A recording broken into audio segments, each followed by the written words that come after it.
guys, Detain here. I wanted to go through our recent SSC speedrun that we got world 5th with a time of 51:06. Basically, I'm going to go try and articulate what I was thinking at each point as we're going through, as well as look for any mistakes, blunders I might have made during the run. Point them out just for my benefit and possibly your guys' benefit.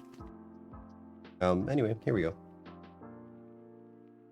Basically starting off with Hydross here. This is where, when you're timing it, it actually starts, is once you engage the boss itself, so we pre-cleared the trash up to him, as well as a couple other packs that I don't have recorded, but I'll try and point out as we get to them.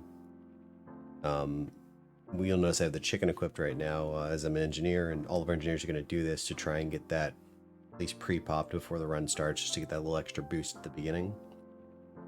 And then as far as gear goes, I'm the frost resist tank to start off with this, so I have about 284 frost resistance with gear. So with the frost resist totem or aura, that gets me up to 340. I'm sorry, 354. Just popping chickens here, building rage, and the pre-staging part of this whole evolution. And we'll get started here on Hydross here in just a second. Just right there selecting my trinkets. I do go with double attack power trinkets here because I'm dual wielding for the fight. With that, you'll also notice I have a resilience potion on. It's just to ensure that I'm crit immune. The Hydross himself cannot crush, so there's no reason to really wear a shield. His attacks are elemental, so armor doesn't matter. So effectively, you just wear in frost resist gear and doing as much threat as possible. With that, I'm just basically spamming heroics. I'm holding on heroic trick the entire time, spamming devastate and then revenge every time it's up. I do put up thunderclap eventually, but wasn't too worried about it at the beginning there when he's doing lower damage. And basically with the dual wield, just so you can see, I have a nice threat lead over everyone else, which also had some misdirects there, which help along. But you want everyone to be able to just open up and go right away. Dual wield is quite ideal for it.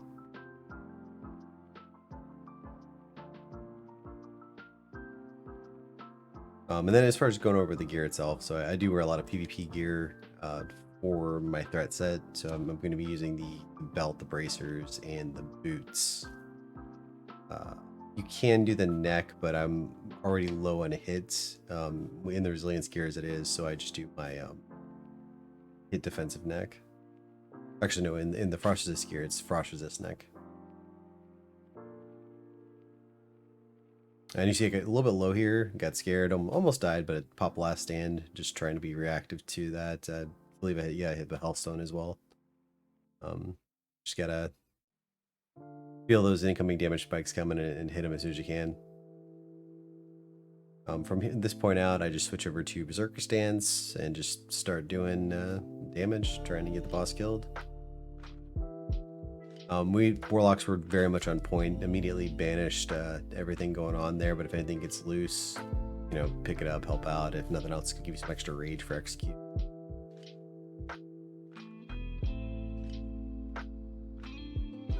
And then finish up the boss here, pass and loot obviously, and then I turn on pass for loot, and then queue up my gear swap, immediately moving on to the trash.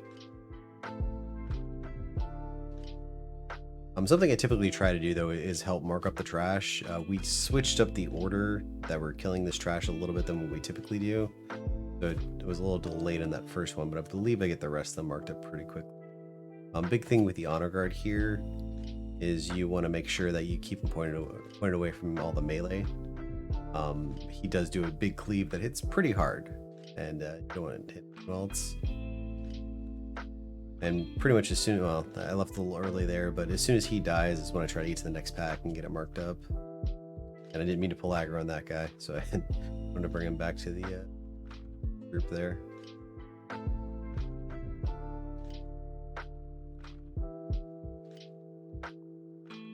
Just kind of move things along. We'll start marking up stuff. I think I was still confused on how we wanted to mark these. There we go. And with most speedruns, the biggest thing is just constantly pressing forward. So here, the Pally actually taunted off me, which is super bad because I'm pretty sure I got the Ret Paladin killed there with the Honor Guard running through me and then cleaving. That's just something to be aware with the other tanks, like especially with the Pally taunt. Like if he was just targeting a different monster to taunt, and he pulls the honor guard with it because it taunts 3 targets, does happen pretty frequently, where they'll unintentionally taunt something extra. And then, so pretty much as soon as my mob dies, I'm running ahead. So if I can mark up these packs, get it ready for everyone so they can easily see what they are, it just makes it so much quicker to have the group catch up. And then you'll see as soon as it's marked up, they're basically on my heels, and we're moving on. We're immediately pulling. Now for these packs themselves, we made it to where the single targets are all on the honor guard, because he has the highest health pool, usually takes the longest to die, and just cleaving off of him.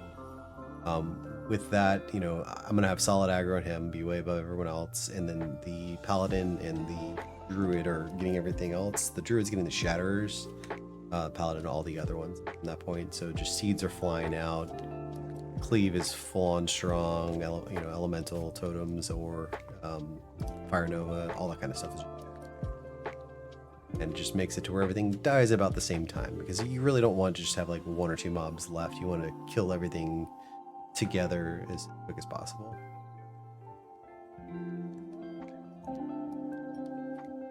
Or as I guess as efficient as possible. You're killing it quickly and all at once so you can get your group moving. More so for a caster comp, we're a bit of a blended comp, I would say. I don't think we're too heavy on caster or melee, which a lot of the faster times are kind of stacked one way or the other. Usually caster comp right now. He taunted off me again, which I noticed right away and was able to taunt it back before he cleaved anyone that time.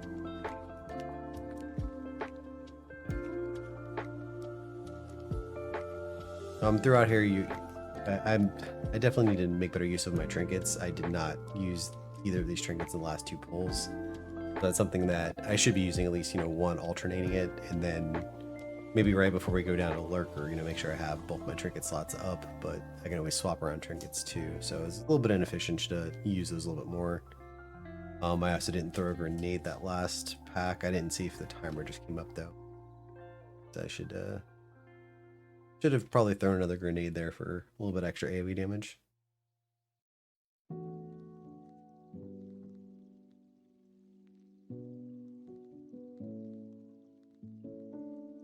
Go, turn around. I think I can't remember if I did it on this one or the next platform.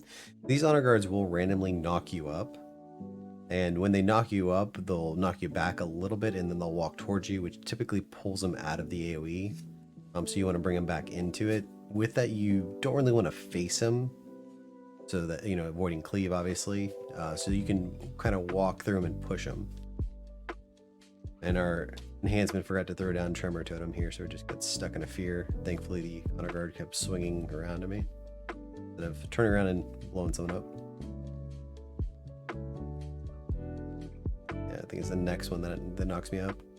Which I'll point out, when you push a mob, it basically just makes them move backwards so they're not facing, and it's just a really good way for things that cleave to push them into position.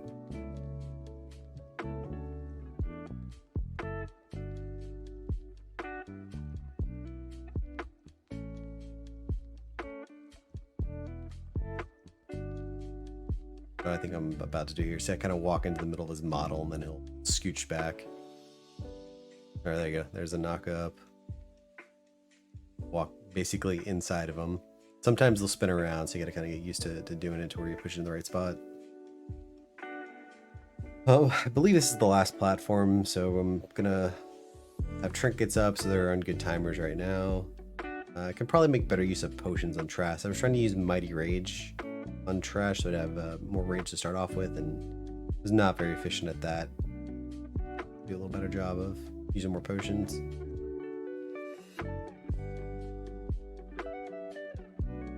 I also have my Sapper up right now, which I don't believe I used on this boss, and I probably should have.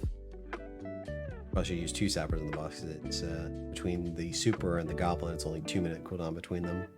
So definitely need to do that next time. There's a lot of different ways to do Lurker, but the main way that we do it is I'll just get Unending Breath, as I grabbed on the way down, had one of the Warlocks put it on me. Just getting a quick I'm just eating to heal up. I'm not redoing buffs. And then I'll just sit in the water. Why I sit in the water is it just lets me, if I get the knockback, I don't get knocked out of range. Because if you're on the edge of the wood, basically, so if you're anywhere right around the edge, he can knock you back with his whirl and then just one shot at melee. If they resist the knockback or don't get hit by the whirl. Just reduces the chance of that happening, because if he hits you, you're still going to be in range. Also makes it easy with Spout. You can just dip down a little bit underwater, Spout goes right. As far as gear for Lurker, I'm sword and board, and I'm using a block trinket and a AP trinket instead of double AP. I'm kind of on the fence on which I like better. The big benefit of using both the block and the AP trinket is you can activate them both at the same time, so it's just more initial threats. You get more of that burst threat. Double AP, it's probably stronger overall, especially if you go into dual wield or executing at the end of the fight, which a lot of these fights you'll see me switch to, and it's more efficient at that because the block value you're really only getting off of shield slam, and that's it. There's some defensive value to it, so it's not to be discounted completely. And again, when you're activating both at the same time, it's a big deal.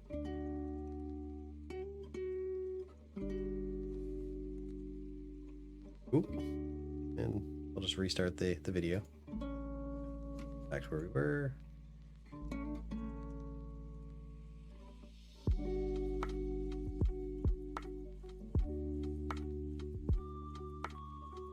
Right.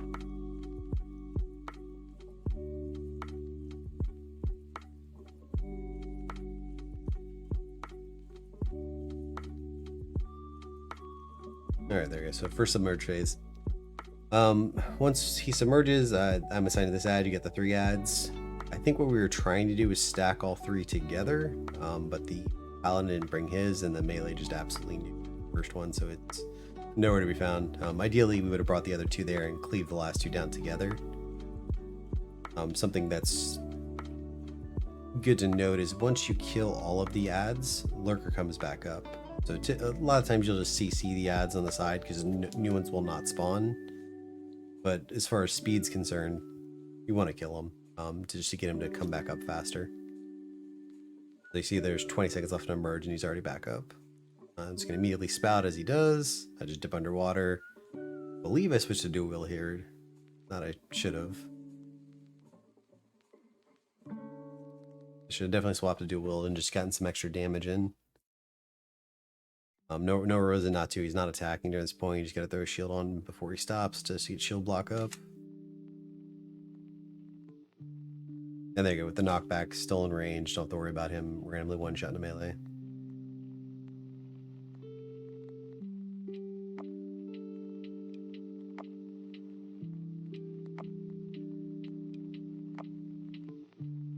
And then Earth Elemental gets dropped for some reason. I think someone fat-fingered that one, which I had no idea this boss was tauntable, so that's interesting in itself.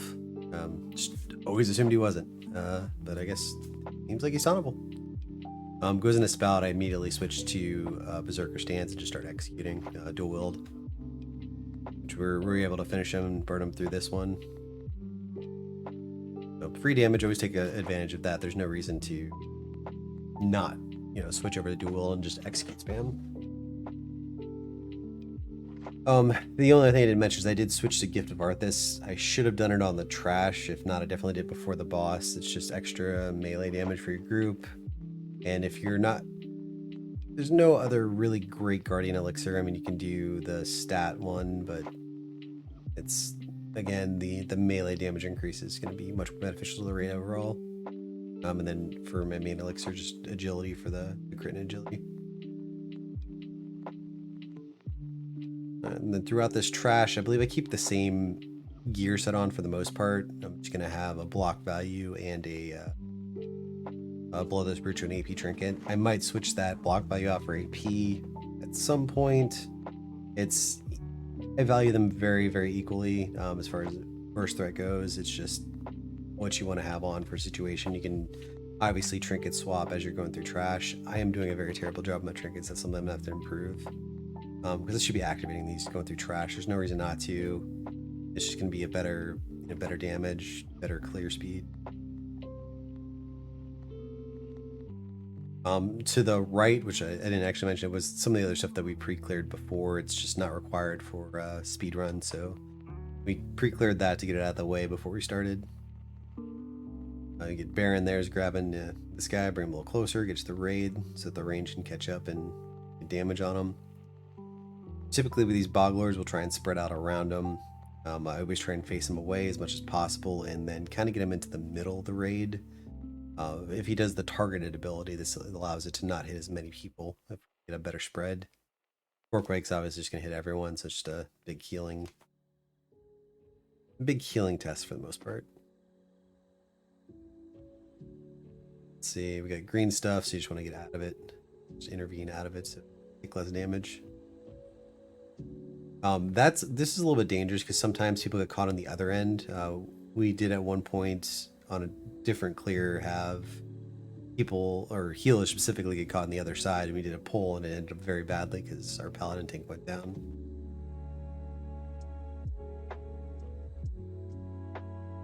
With these mages, you typically want to face them away. They have a lot of frontal cone abilities. Just don't want to hit anyone. Throughout this, I'm just tapping through targets, trying to get Sunders up to help with melee DPS, seeing if target's on anyone, picking it up if it is. Immediately grab this mage and try and get into the stack after the first one dies, and just keep pointed away.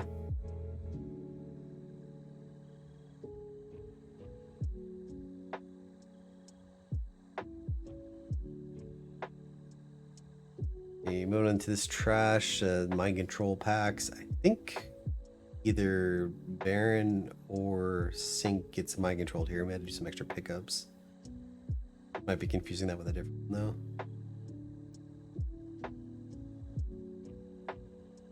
Let's see.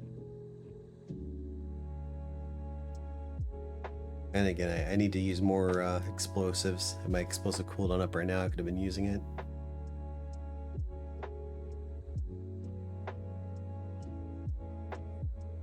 And then with, constantly pressing the W key, keep moving, keep moving.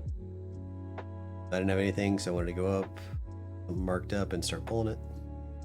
Just checking to make sure the raid wasn't too far spread out, didn't have too long of a tail. Quick snap aggro and everything, and finally use my explosive.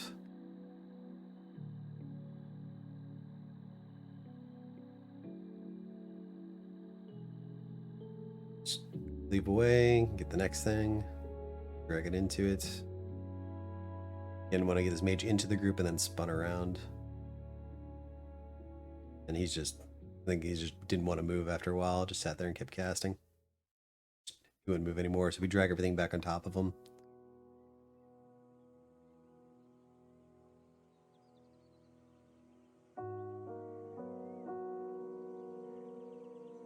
And then going to these next guys, we've got the big green guy, I forget what they are exactly. They will drop the mushrooms, the lurkers. No, not lurkers. Whatever it is. They're the ones that drop the mushrooms, and they will either grow and just deal damage to things around them, or you can kill them. But they keep coming till, it's the lurker, till the lurker dies. So we always focus the mage just because he has the most burst potential damage to the raid, while also maintaining, cryoing water elemental totems, just killing them. Keeps your raid from getting Frost Nova, it's less AoE damage.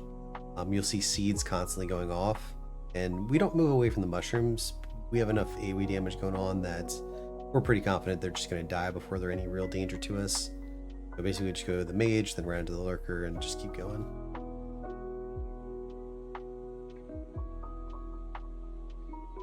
A little better engineering usage down this line. I'm fairly happy with keeping it on cooldown.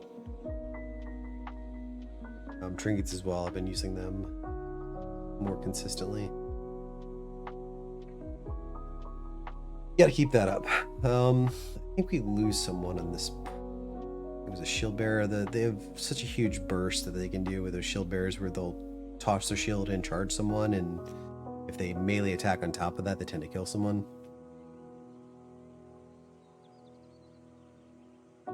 Just keep on AoEing, get those mushrooms down. Got one more trash pack, and then we'll move on to Leo, which is basically the same trash, just mages and shield bearers, and then Skulker.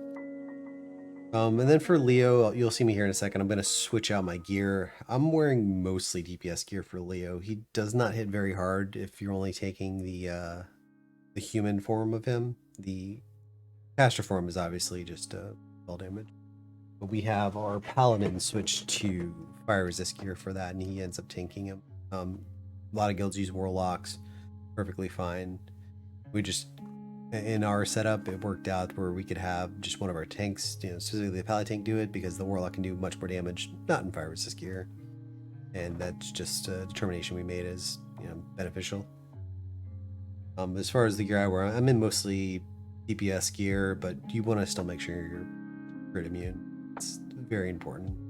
And then I also switch to double attack power trinkets because I'm dual wielding for it, so no need for. I was checking. I was making sure I was crit immune still.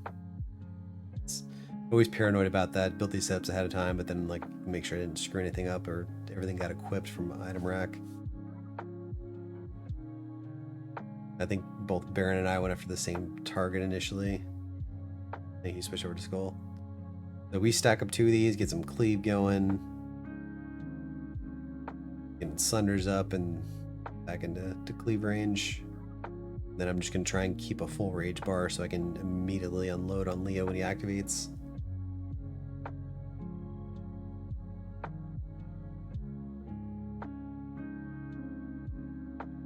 Just stacking up, getting ready. More damage on him. As soon as he activates, I'm just unloading on him. Heroic Strike, Devastate, and Revenge spam. I think I back him up a little bit because we were a little worried that Pat that's just at a camera view is going to come a little too close to some people. And I think we pulled totems too. So probably should have just dropped totems over here to begin with, just a more efficient standpoint. Should have popped the other trinket right away. Not. I also need a Thunderclap. Not sure if that got resisted or. Yeah. And I also popped my trinket here while he's spinning. I probably should have waited until he was about to be done spinning just so I can pick up threat a little better. Though it seems like it's still up. Yeah, it's still up, so I guess it's got the job done either way.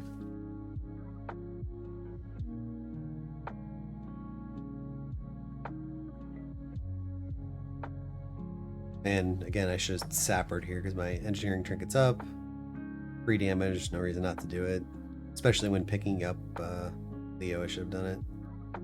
Got a little bit extra snap threat. Demon phase, make sure it's on our paladin synchronized. Once it's there, switching over to Zerker stance, just putting out damage. I think I was sitting a little close. Yeah, I was getting hit by that Nova range of it. This is the only dangerous part of melee being in there. You want to be max range from the tank itself, because it says that little AoE damage around it. I end up with a Whisper, and I move back into the AoE because I'm just paying attention to the Whisper and not max positioning. So that was very bad of me. I should have been on the back end on my demon. I'm getting stacks there. But hey, free rage. Works out. Back to dealing damage to him. Get an execute and then switch over defensive stance, build up some rage for when he switches to human form. And I wasn't sure if threat was being built here or not. So I think I was holding off a little bit. I definitely should have used another potion. Zero reason for me not to haste pot there. Even if it was just to spam execute or whatever. Yeah, we're getting nuked by the caster there. Definitely don't want to pull him into that. And then immediately I'm just switching back to my threat. Sword and board gear, which is going to be that block value and attack power trinket with mostly PP gear. Eat some food, try and help out the healers. Got a 4 stack on me. Gotta do some rezzing. Now would be a good time to rebuff. I'm not sure if I do. Yep, I'm rebuffing now. My 30-minute consumes. It's a natural point to do it, able to get the food buff as well.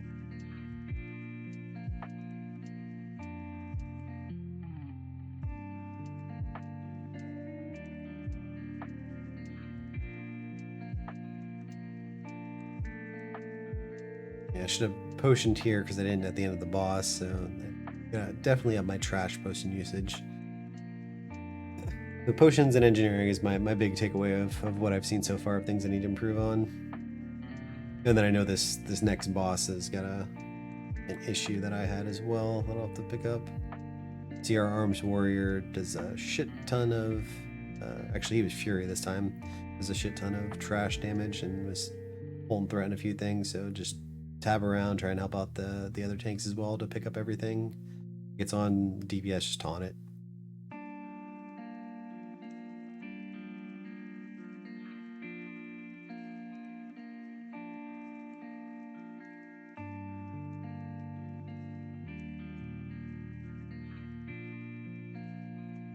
Again, just water elemental totems. Priority here, just let's just blow up.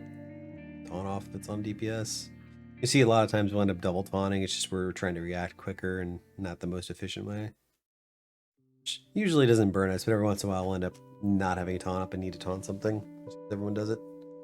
So I'll put my trinket or my chicken back on, which I did a little bit early. I probably should have waited to put that on because we've got like 4 or 5 things we need to kill first. And in retrospect, I think I would rather have chicken for Morgrim than this guy here.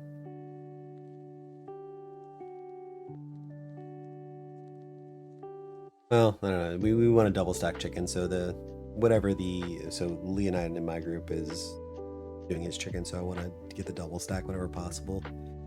Because the more of them you have together, the better it ends up being. And this is a really good cleave fight for them, so probably wants to parse on it.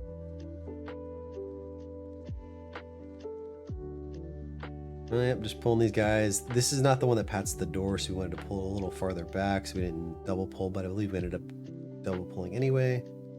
Popped my chicken here, which is way too early because we have way too much trash to go, so I don't even know if I get this on the boss, get full uses out of it.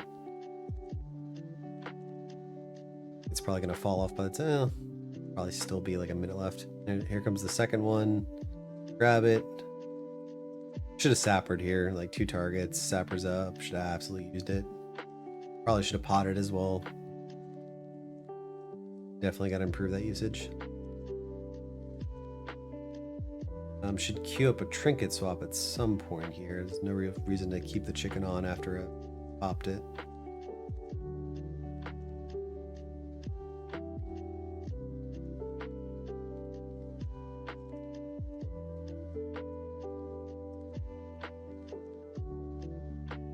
And I help out a little bit here. In retrospect, I absolutely not. I should have just went right to pick up this guy and just dragged him in there and build up threat, because the Pally tank has that, and then the AoE would take care of it and just get this guy there quicker. Would have been the correct play. And still haven't queued up my trinket, so slacking on that.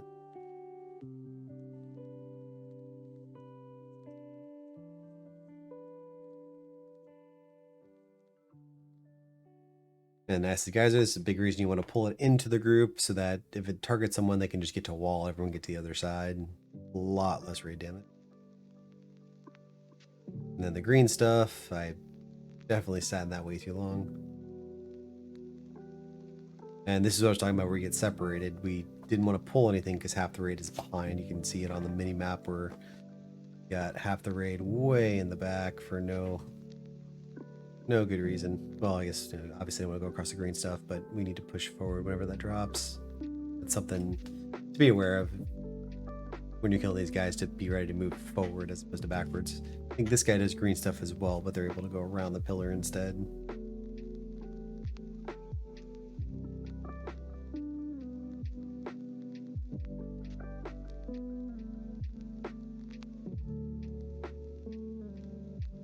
Finally queued up my trinket. That's good. Yeah. Two mobs later.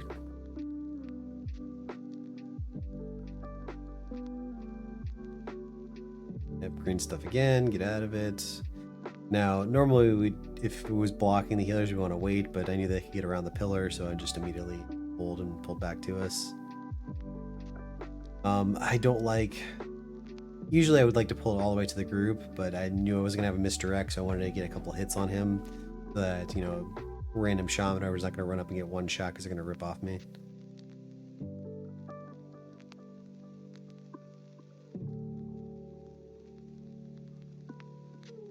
And then definitely going to sit on this trinket usage. I don't want to use it because the boss is coming up.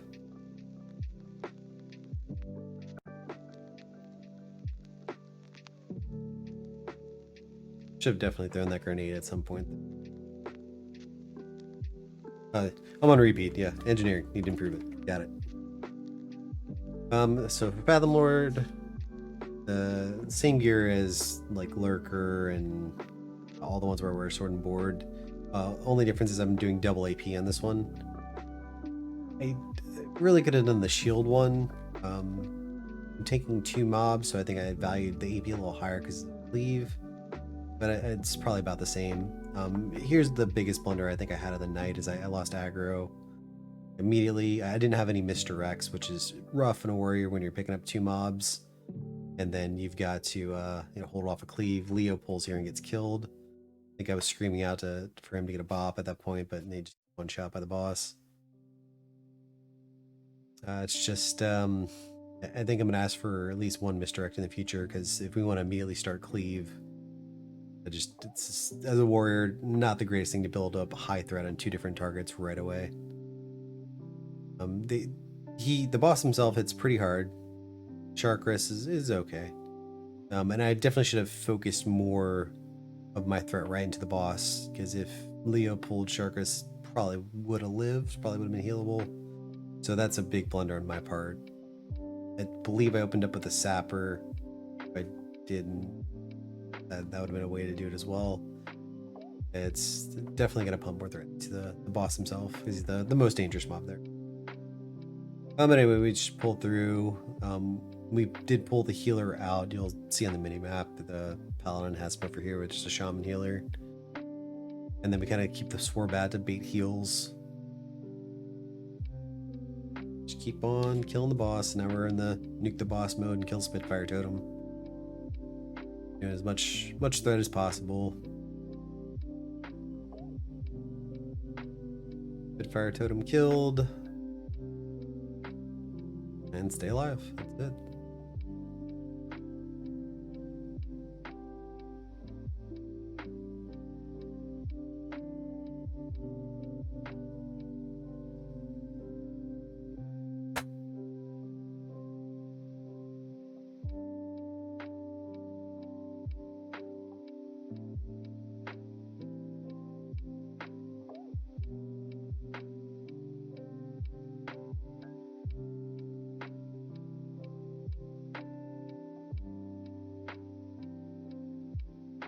Now, doing this strat, he will just randomly one-shot people with mana bars. If he casts his ranged ability on them, it's just gonna hit for their entire health pool. Usually. It is possible to save them with the priest shield, or if, you know, they have high enough health, or if they resist it, you know, there's chances. But that's just a risk we take with not killing the other guy. So we're just marking these up. Which I marked these up wrong. I didn't put the X in the other caster for some reason. I screwed that up, and just waiting for the res and we move on. I think it caused some confusion in this pull and we had some things get loose.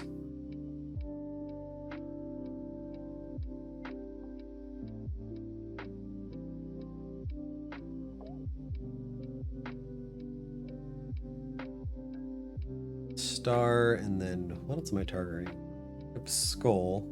But yeah, we just had the unmark it loose. Which I blew AoE taunt because I saw things kind of going to shit there. Once AoE taunt's over there, just gets loose. Stayed on this X because I was looking down the bottom right at that was the X and not the caster mob.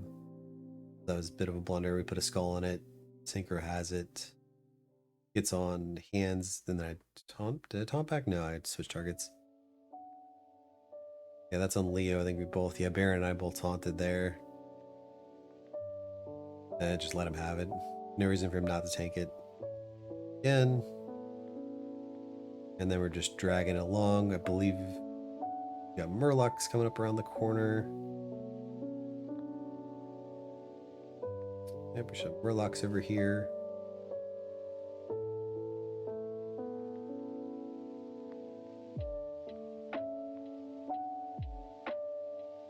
And here's we almost double pull Murlocs, which is not an ideal thing to do. Well, yes, very, very close. It's yeah, I thought that warrior was part of that one that went in front and then back. Luckily, it was not, so we just pulled the one pack. The whole reason behind that is because you've got a lot of them can cast Tranquility, and if you get enough of them casting Tranquility at once, it's just not going to be a fun time to kill. It's going to take a lot longer than if you just do them individually. Something we did learn for the... Well, I didn't learn, but we knew the warriors will drop aggro randomly, so they'll just knock the tank back or hit him with ability and then drop aggro on him. We just started cross-taunting off of one another. The Feral Baron and myself would just start aggro on one, then taunt each other's off, so that we'd be second in threat on the other one. So if it dropped from us, we'd just switch to the other person. Made that a little bit cleaner, so it wouldn't just randomly run off to ranged. Big AoE, if we were going to use chickens, I would switch to it around now. Make sure you get out of combat to get the trinket swap in. I don't remember what I was checking for there. I think to make sure I was wearing the right belt. So Tidewalker does hit quite a bit harder. I want to make sure I didn't have my PvP belt on. I wanted the more defensive dodge belt.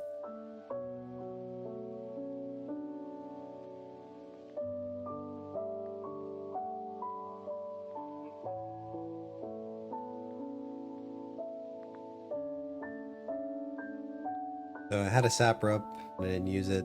Another blunder there. I think I'm gonna need to make a weak or something that just shows when I have an engineering cooldown up so I can get better usage out of it. A little disappointed in my usage.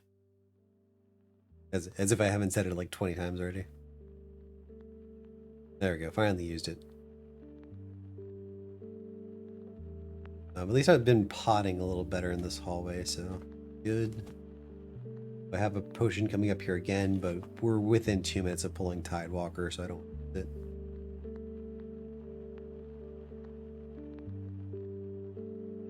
Same with trinkets. I'm gonna sit on that trinket.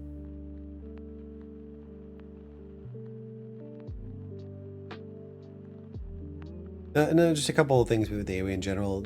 Whoever has improved demo shroud, typically the arms warrior, should be even demo up on all those things, but it doesn't hurt to throw one out. We typically have a lot of rage and some free globals.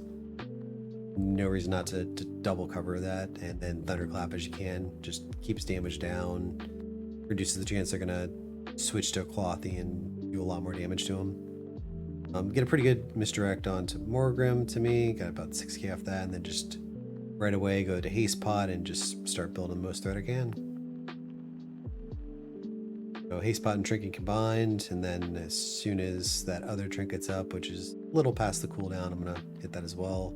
I don't know why I opened my character screen here. I'm not sure what it was. Oh, queuing up my rocket boots. That's what it was. I just want to make sure I had the rocket boots auto swap so we can use them to get to Vashj faster after this. Immediately use my trinket as it pops up. Go. Trying to keep up Thunderclap as much as possible. This is the hardest hitting boss in here. Not that he hits the hardest, but he has this thrash ability on every melee attack where he can attack twice.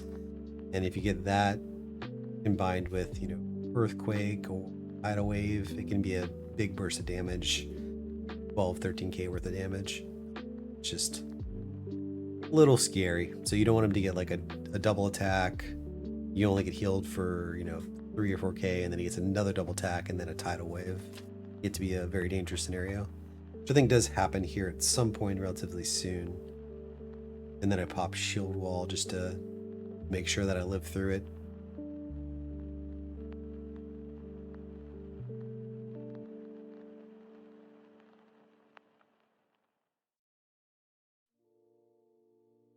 See, the Murlocs come.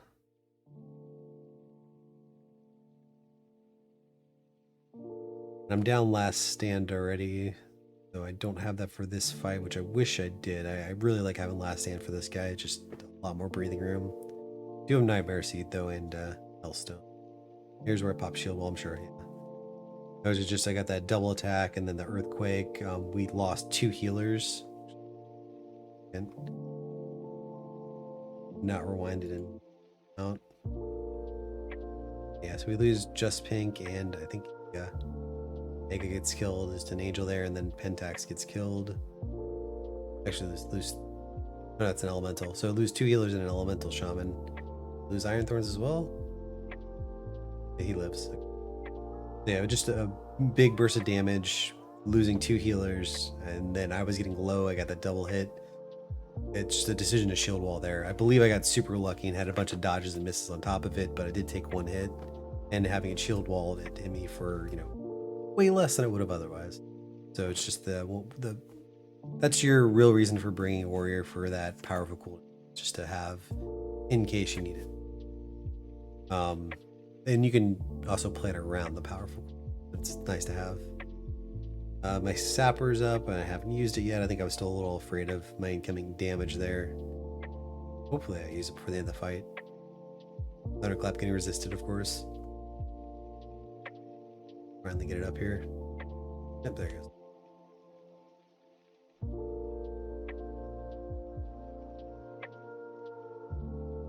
And then I switched to an iron. So I opened up with a haste potion, and then went to iron skin potion. Moving a little bit because the globe things are coming up, so just giving some room for people. I typically don't like to move too much because you don't want to outrange casters, you don't want to outrange the melee. It's just a DPS loss if you do that. Some Murlocs at the end we got to clean up. Just try and pick up whatever you can. I finally used my Sapper there. At least got some good usage. Probably more efficient that way.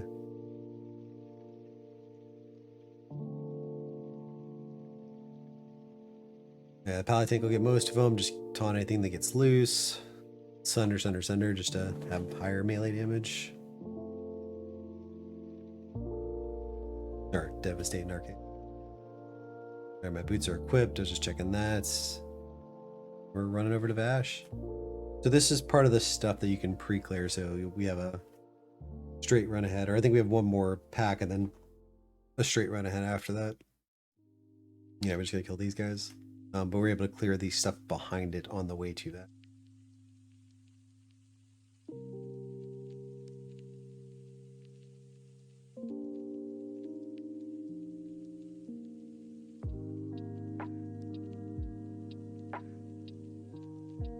So no, that's the Red Paladin. So yeah, I thought our Paladin was getting mind controlled there. The Red Paladin.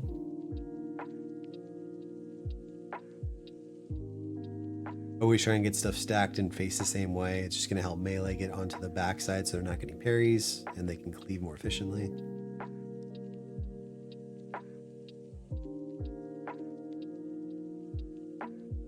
Definitely should have potted there. I have way more than 2 minutes to get to Vashj. So elixir water walking there, and then boots to get on up there.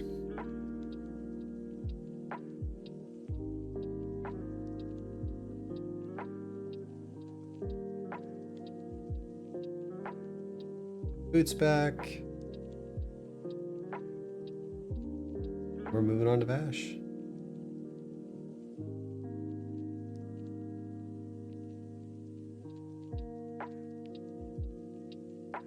As far as the gear that I'm gonna wear, it's pretty much what I wore for all the sword and board fights. But I'm gonna use the block trinket here just to get more initial burst threat so that we can just open up right away.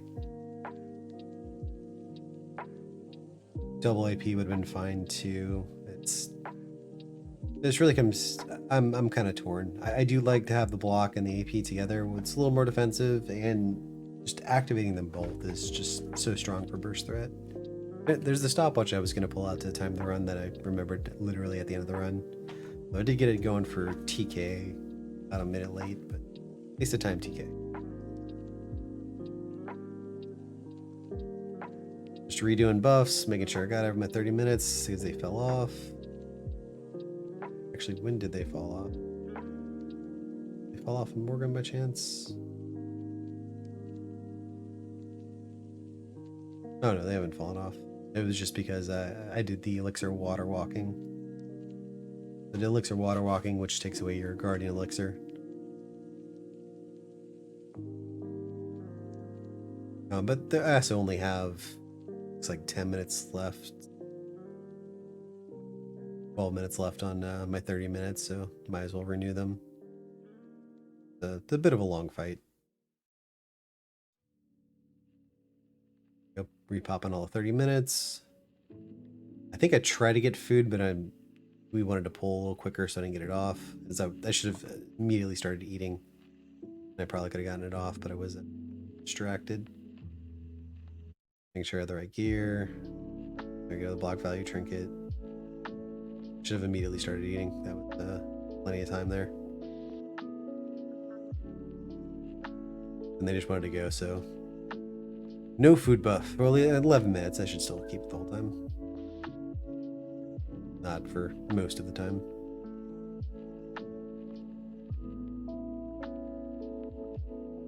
The block value trinket hadn't quite gotten ready yet, but I think I use it immediately. Yep, there we go. Still have them both up for a little bit of time at least. Just get that extra bit of initial threat lead. I value quite high.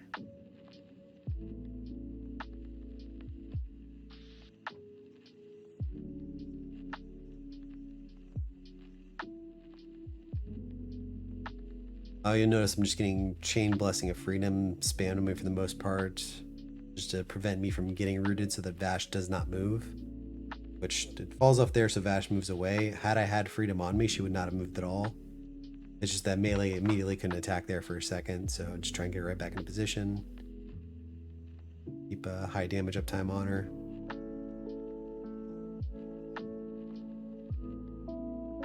Get on to the next phase. Should definitely, I don't know if throwing the grenade is the right move for at any point, so I guess that was fine not to. If I had a sap rep, I definitely should use that, and I didn't pay attention if I used the potion or not, but I should have absolutely used it at the start.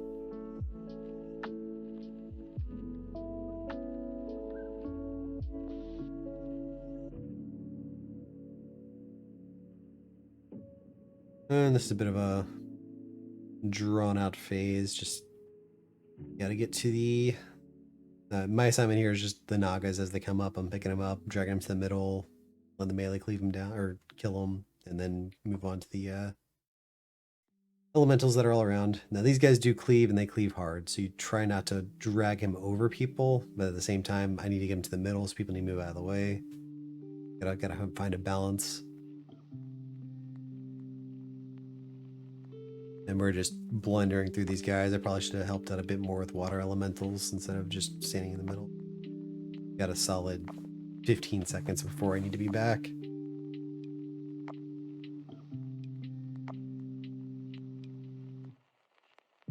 For the Striders, nets are pretty useful. You can get the Netherweave nets. Allows Cash to get more uptime on it and deal more damage. Naga's coming, so I'm just on the lookout for it. Find it in the back. I see it's on APEP, so I intervene to try and save him. Or do save him. Okay, good. But Puddins pulls aggro. Taunt, Baron Taunt at the same time.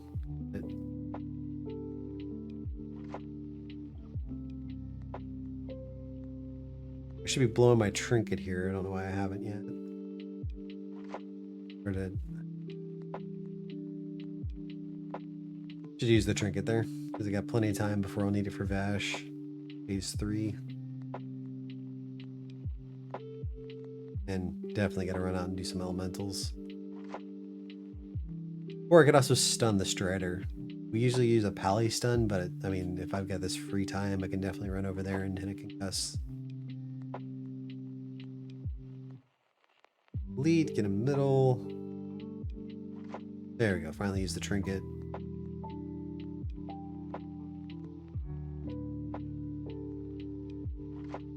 Always makes me nervous as elementals get closer, so I probably call it out to someone swap over. And I should just ran for that elemental and help kill it. If nothing else, just for some extra damage.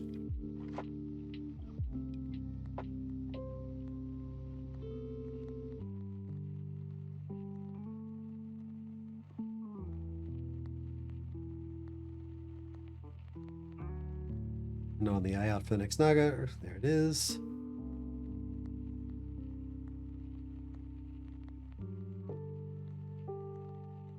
Now the whole reason we pull kind of right next to Vashj is so that the melee can switch over to the elementals a little bit easier. Just nuke them down if they get too close, as well as it keeps us out of the path of the Strider. You could realistically fight these things wherever they come up, but it just adds more movement. It just gives us a consistent spot to put it. We know where it's going to be at.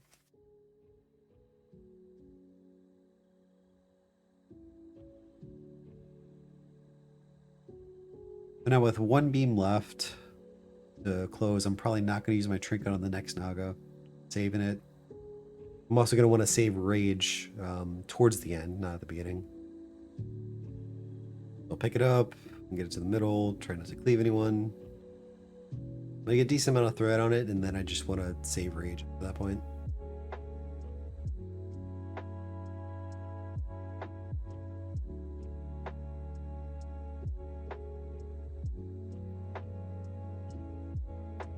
I think getting one more Naga. I think we might get one more Naga or get Vashj up, but I'm still not going to use the trinkets. I'd rather have them both up for when she transitions because it is a threat reset. She is tauntable in phase 3. There, you know, he's taunt, but she hits very hard. You don't really want her getting loose. Yep, Naga comes up. Pick it up. Drag it in. Get ready to pick up Vashj. Over comms, we are going to do a countdown of when we're going to drop it. The big timer is we just want to make sure we don't get another Strider. So we want to drop it with you know, at least a few seconds before the Strider is going to spawn. And you'll see I put a taunt up on her. It's actually before she becomes loose because we do a countdown for it. So with about 1 second left on the countdown, I'm going to taunt her because she works like a banished mob where you can still taunt and the debuff will stay applied. And then she breaks and she's already focused on you. And then she won't randomly turn and shoot someone. Does require good coordination because you only have that 3-second window of the taunt debuff. But definitely cleans up that transition where she can just turn and shoot someone. So that was very bad. I got the stun ability, which you should have grounding totem down. And you'll notice I have 2 shaman in my group now, and they should be effectively both dropping it at all times. Don't know why that got hit on me unless they both didn't have it down. And then at this point, it's mostly just a race, try and kill her and not get killed. Took another stun. So she also backs off when you do that. So bad spore for us. Luckily, all of her melee immediately trinketed or lapped and got free. I don't think we lost any melee to that because Avari was already dead. Yes, they did a great job with that. And just move her out of the poison, give melee a place to stand. Try not to move it too much. You don't want to outrange any of your casters. And you don't want to have the melee run too far. I screwed up there. I moved and left 2 of our melee back here, unable to attack her. Should not have done that. That was a very poor decision on my part.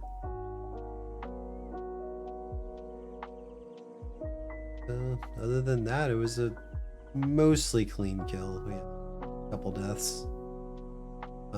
Should have definitely used that grenade at some point, even just throwing it at the throwing at the Strider is what I probably should be doing because it was up. Extra damage there. Cool. Potion was pretty good. But yeah, I just wanted to do a breakdown of our run and show it off. I do stream our raids weekly and whatnot, and I think I just got some new hardware and I screwed up the sound on this. I'm like, all right, well, let me just go ahead and do a voiceover for it because I've been meaning to at least go over my thought process for a lot of this stuff. And I always find it good to self-critique as well so you can improve your play. Hope this was helpful for some people, and if you watched all the way through, thank you for watching. Have a good one.